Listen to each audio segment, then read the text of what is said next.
Setting থেকে কীভাবে fingerprint select করবেন। আমি যে হিসেবে বলছি সেই হিসেবে ওখানে ক্লিক করবেন না, সেটিংয়ে ক্লিক করবেন, সেটিংয়ে সিকিউরিটি, তারপর সিকিউরিটি ক্লিক করবেন। সিকিউরিটি ক্লিক করার পরেই তার নিচে ফিঙ্গার লেখা আছে, ফিঙ্গারে ক্লিক করবেন। ফিঙ্গারে ক্লিক করার পরেই তারপর আপনার পেটিএম লক চাই, পেটিএম লক দিয়ে দিবেন। তবে আপনার কোন ফিঙ্গারপ্রিন্ট দিবেন, মানে কোন আঙ্গুল দিবেন সেটা দিয়ে দিবেন। এটা পুরো একদম ফুল করতে হবে।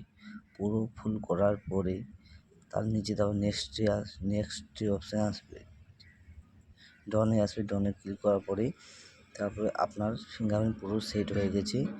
এভাবে